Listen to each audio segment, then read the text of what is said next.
Fourth views, चौथा विचार, बाकी ठीक। मेरे साथ बैठे हुए हैं रामेश्वर चौरसिया जी, भाजपा के बड़े नेता हैं, पूर्व विधायक रहे हैं, भाजपा की कमेटी में भी महत्वपूर्ण पद संभाल चुके हैं, कई पार्टी की बड़ी जिम्मेदारियां ये संभाल चुके हैं और सत्ता पर भी इनकी अच्छी पकड़ रहती है। तो पार्टी और सत्ता, भाजपा का क्या भविष्य है बिहार में, विभिन्न पहलुओं पर हम इनसे बात करते हैं। रामेश्वर चौरसिया जी, भाजपा का क्या भविष्य है बिहार में? अभी तो उपेंद्र कुशवाहा बनाम नीतीश कुमार की लड़ाई चल रही है, राजद और जदयू की लड़ाई चल रही है, उसमें भाजपा कहाँ है? देखिए, पहले तो बिहार के भविष्य की चिंता होनी चाहिए सबको। जो सरकार है, और आज हालात एक हो गई है कि नीतीश कुमार जी को अपनी ही पार्टी में अपने लोगों के वक्तव्यों पर सफाई देनी पड़ रही है। इससे और दुर्दिन नहीं आ सकता। जिनको सरकार चलाना है, 17 साल से जो मुख्यमंत्री की कुर्सी पर बैठे हैं, उनको पार्टी में छोड़ करके गए और फिर आए हुए नेताओं के द्वारा इतनी परेशानी हो रही है, तो वो बिहार की क्या चिंता करेंगे?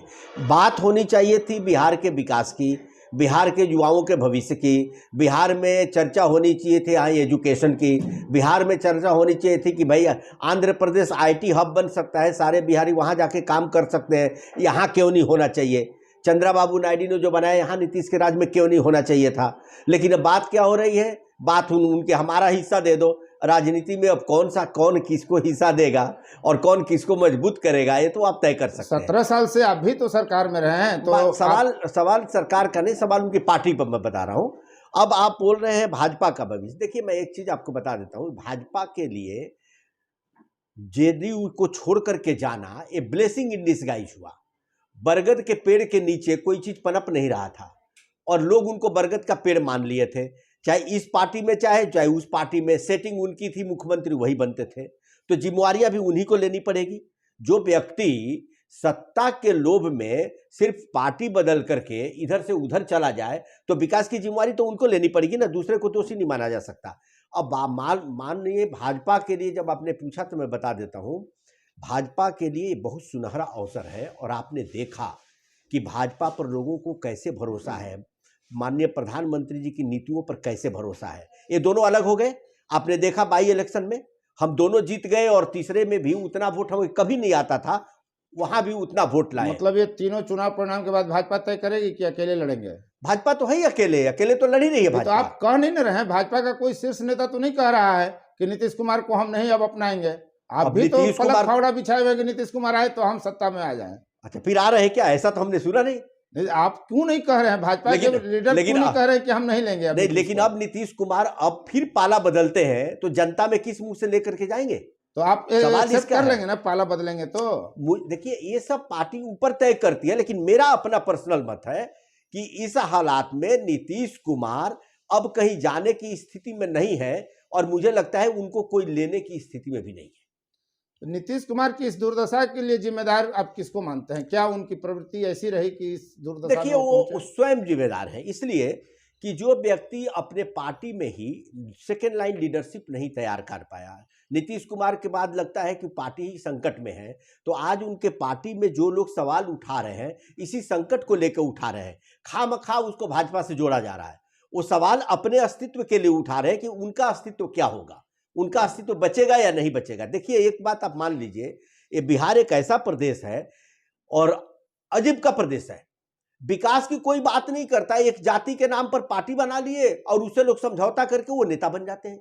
भाई, जाति के नाम पर जब तक आप टिकट बांटते रहेंगे, जब तक नेता पैदा करते रहेंगे, जात मजहब के नाम पर जब तक अधिकारियों की पोस्टिंग करते रहेंगे, तब तक बिहार के विकास की बात नहीं की जा सकती। भाजपा भी तो जाति और मजहब नहीं, देखिए, आप भी जातीय समीकरण साधते हैं। देखिए, समीकरण अलग चीज है, जाति के नाम पर पार्टी अलग चीज है। भाजपा और कांग्रेस के बारे में आप नहीं कह सकते कि जात की पार्टी है, कम्युनिस्ट के बारे में नहीं कह सकते कि जात की पार्टी है। ये नेशनल पार्टियां हैं, ये सबको साथ लेकर के चलती है। और भारतीय जनता पार्टी का तो प्रधानमंत्री जी का नारा है, सबका साथ, सबका विकास, सबका विश्वास, सबका सहयोग भी चाहिए।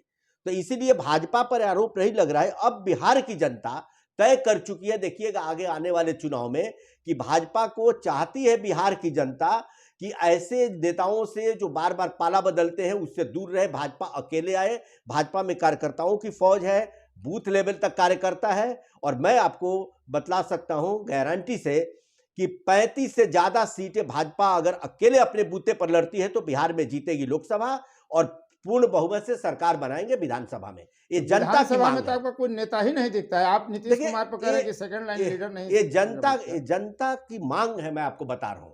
भारतीय जनता पार्टी को जनता तो जिताएगी। आपका दुल्हा कौन होगा? अमित शाह ने तो कहा था कि हम दुल्हा लेकर आएंगे। देखिए, दूल्हा तो जब चुनाव आता है तो आ ही जाते हैं। भाजपा में तो नेताओं की बैटरी है, या एक दूल्हा ढूंढिएगा तो दिक्कत हो जाएगी। तो भाजपा आखिर में कोई तो दुल्हा होगा ना, नहीं, जब अमित शाह कह रहे हैं नहीं, बिहार में कि हम दुल्हा लेकर आएंगे। भाजपा में दुल्हों की कमी नहीं है। भाजपा पावर में आएगी तो उसी में से सब अपनी दुल्हा चुन तो लेंगे। अधिक दुल्हा होंगे तो फिर वधू को लेकर लड़ाई होगी। नहीं, भाजपा में कहाँ लड़ाई होती है? पार्टी में नेतृत्व को लेकर कहीं लड़ाई है? थोप जो दिया जाएगा नहीं, जो केंद्रीय नेतृत्व थोप कैसे देगा? कोई कर्नाटका से लाके थोड़े यहां बना देगा। बिहार के एमएलए से ही तो चुन करके बनाएगा।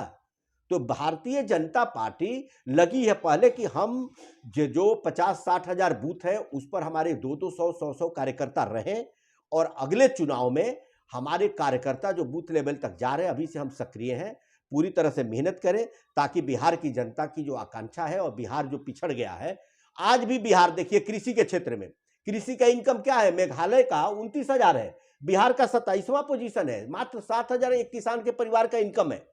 तो कैसे बिहार में विकास की बात मान लीजिए करें? कि बिहार में आपकी सत्ता आ गई, तो आप 5 प्रमुख काम बताइए जो आप करेंगे, और शराबबंदी पर क्या स्टैंड रहेगा? देखिए, मैं कहां से आता हूं आपको पता है? किस क्षेत्र से हम लोग हैं?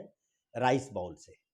पहला तो काम करना चाहिए, आप पहला काम करेंगे, जितने किसानों की समस्या है, जितना प्रोडक्ट है, चावल या गेहूं जो खरीदा जाता है, जो नीतीश कुमार ने बंद कर दिया है एफसीआई में लेना, पूरा का पूरा खरीदेंगे। जितना किसान देगा सब हम चाहेंगे खरीद लें, और सब सरकार सब ले लेगी, उसी से दूसरे को जिसको लेना है। किसानों से बार्गेन कोई नहीं कर सकता कि 2,000 का 1,500 में दो, किसान को पूरा तो पैसा भाजपा देंगे। किसान के साथ कहाँ दिखी? अभी बीज घोटाला हो गया, बीज डाला लोग और सब बिचड़ा खराब हो गया, देखिए, ये उपज सब फसल खराब हो गया अब ये सब किसानों चीजें का। तो प्रदेश की है, वो बताएं तो हम इसमें क्या कर सकते हैं? आपको भी मालूम है, ये सब्जेक्ट ही इनका है। दूसरा जो आप बता रहे हैं ना, एजुकेशन और हेल्थ जिस तरह से हम कर रहे हैं, और अपराध और भ्रष्टाचार, आप देख लीजिए बगल में जोगी जी की सरकार है, ज्यादा उदाहरण देने की जरूरत नहीं है। जोगी जी का नाम ले रहे हैं तो बुलडोजर यहाँ भी चलाइएगा क्या? देखिए, सिर्फ बुलडोजर उसका उपाय नहीं है। बुलडोजर तो एक शब्द है, उससे इजात हो गया। सिर्फ बुलडोजर का मामला नहीं है, ये विश्वसनीयता का मामला है। शराबबंदी पर क्या स्टैंड रहेगा? देखिए, शराबबंदी मैं में तो मानता भाजपा साथ नहीं थी उस नहीं, समय। देखिए, मैं मानता हूं कि शराबबंदी के लिए जिम्मेवार भी नीतीश कुमार है, और गांव गांव में शराब की दुकान खुलवाने के लिए भी जिम्मेदार नीतीश कुमार है। जब 2005 में सरकार बनी तो हमने भी उठाया था कि भाई गांव में, पंचायत में, इस देश में कहीं भी शराब की दुकानें नहीं है। आप गांव और पंचायत में दुकानें मत खुलवाइए, बाद में बहुत प्रॉब्लम होगा। नीचे तक मजदूर जाएगा, पिएगा, और गलत शराब बिकेगी। गांव के लोग को कोई टेस्टिंग का मशीन नहीं है।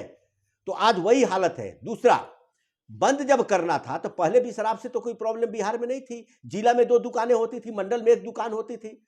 एक पूरी होटल इंडस्ट्री, पूरा टूरिज्म इंडस्ट्री ध्वस्त हो गया है, और पूरे बिहार के पैसा शराबबंदी के चलते बाहर जा रहा है। मेरा मत है कि देखिए, उनके पार्टी के लोग भी मांग कर रहे हैं, मांझी जी भी मांग कर रहे हैं, आप दूसरे के मॉडल का स्टडी कीजिए। गुजरात का भी मॉडल है, वहां भी टूरिज्म के लिए, वहां भी 58 आउटलेट्स चल रहे हैं, मालूम है, सरकार ने खोल रखा है। 50 बड़े बड़े होटलों में दिए जाते हैं, जो फॉरेनर आते हैं उनको, मेडिकल ग्राउंड पर उनको दिया जाता है। अब यहाँ भी सारा इंडस्ट्री बंद है, राजपुर और बोधगया और पटना का सारा होटल इंडस्ट्री बंद है, कोई कॉन्फ्रेंसेज यहाँ नहीं हो रहा है, और आप आखिर शराब तो फिर आके रहा है बिहार में, और सारे गरीब लोगों को आप जेल में बंद कर रखे हैं। लगता है बिहार में इसके अलावा कोई काम ही नहीं है। इसलिए मैं मानता हूं कि सारे स्टडी करके देखिए, केरल में 1 साल शराबबंदी रही, 75,000 करोड़ का घाटा हुआ, दूसरे साल उनको चालू करना पड़ा। मतलब आप आएंगे तो शराबबंदी खत्म होगी? शराबबंदी नहीं, गांव में शराब की दुकानें नहीं खुलेगी, लेकिन जो जरूरत की चीजें हैं, होम्योपैथ के लिए है, वो मिलेगी।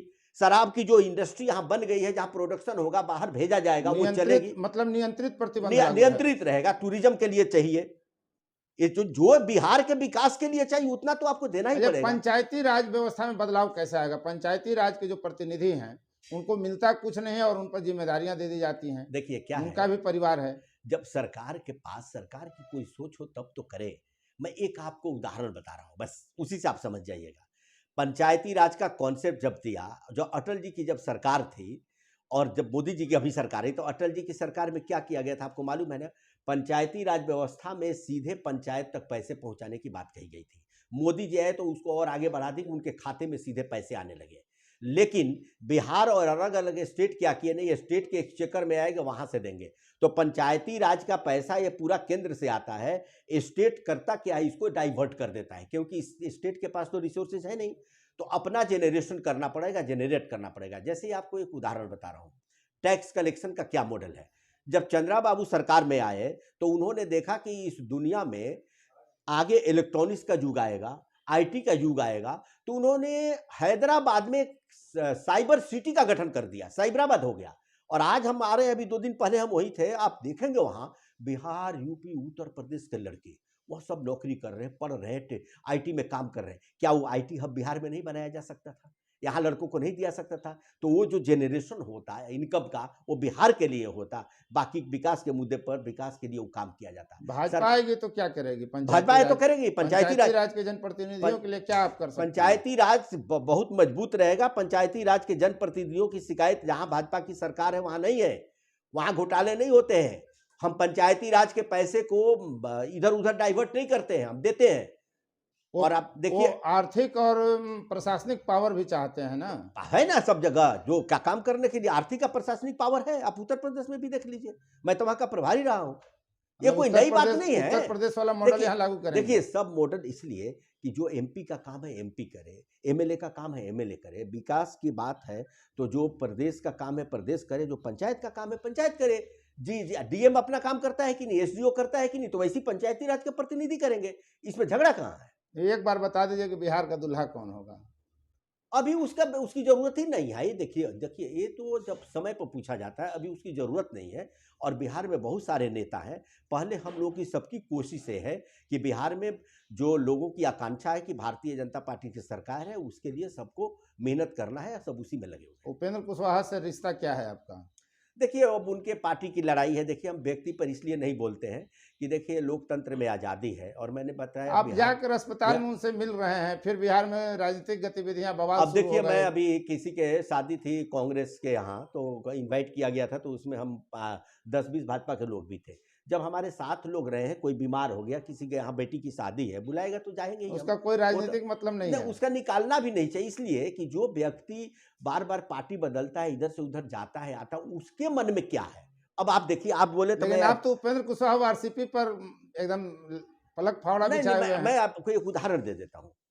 उपेंद्र कुशवाहा जी एक बार एमएलए बने, फिर बाबा वो हार गए चुनाव, तो चूंकि नीतीश जी की पार्टी में कुछ भी मिलता वहां टकरा कर अपनी पार्टी बना लिए, लेकिन फिर उन्हीं की शरण में चले गए और राज्यसभा पा लिए।